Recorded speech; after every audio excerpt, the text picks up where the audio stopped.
તો જો આજે મેં રોટલા સાથે ચોખા મેથીનું શાક બનાવ્યું છે।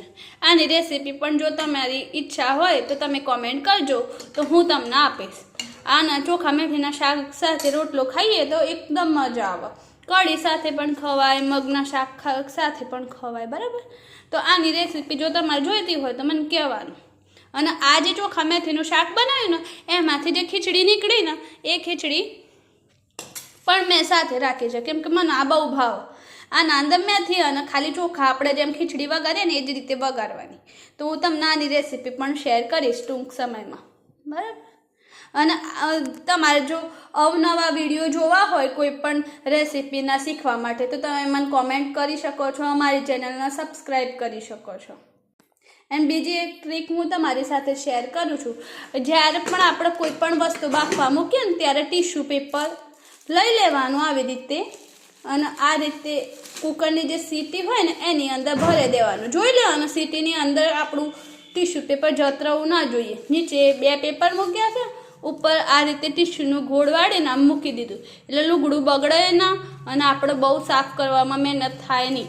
હવે આ જે ટીશ્યુ પેપર છે ને આ કુકર આપણે ઘસવું હોય ને તો પહેલાં આના ઉપર પાણી રેડી દેવાનું, એટલે અંદર જે ચીકાશ ગઈ હોય એ બધી નીકળી જાય, બરાબર। અને આ જે આપણે સીટી ઘસવામાં જો કંટાળો આવતો તો ગરમ પાણીમાં ડૂબોળી દેવાનું, એટલે બધું સાફ। હા, તો તમારા મારા કોઈ પણ નવા વિડીયો જોવા હોય જમવાનું બનાવવા શીખવા માટે તો તમે મને સબસ્ક્રાઈબ કરી શકો છો, મારી ચેનલને શેર કરી શકો છો। તો તમને નવા વિડીયો હું શેર કરીશ નવી ટ્રીક સાથે। અને તમારા કિચનમાં ઘણી બધી ટ્રીકો એવી છે જે મારી જોડેથી તમને ઇઝીલી તમારું કામ પતાવી દે અને તમે શાંતિથી તમારું કામ પતાવી શકો। આ જે વસ્તુ જે મેં આજે બનાવી ને ચોખા મેથી અને રોટલા, તો એ વસ્તુ છે ને તમારા વધારેમાં વધારે 1 કલાકની અંદર બની જાય। કેમ કે રોટલા બનાવવાના એ આપણે એકદમ આમ થોડી વાર ટાઈમ લઈને કરવો પડે। એક રોટલો એક હાથથી ગુંદાય નહીં લોટ, જેટલો આપણે આ મેજરમેન્ટ રાખ્યું વાટકીનું તો એક જ વાટકીથી આપણે લોટ લેવાનો અને એ જ વાટકીથી આપણે લોટ ગૂંદવાનો, બરાબર।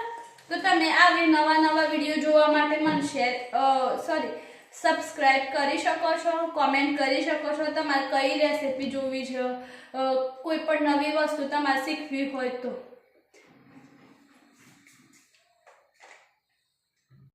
બાય ફ્રેન્ડ્સ, હું કાલે બીજી ઘણી બધી નવી રોજ અલગ રેસીપી તમારા માટે લઈને આવીશ।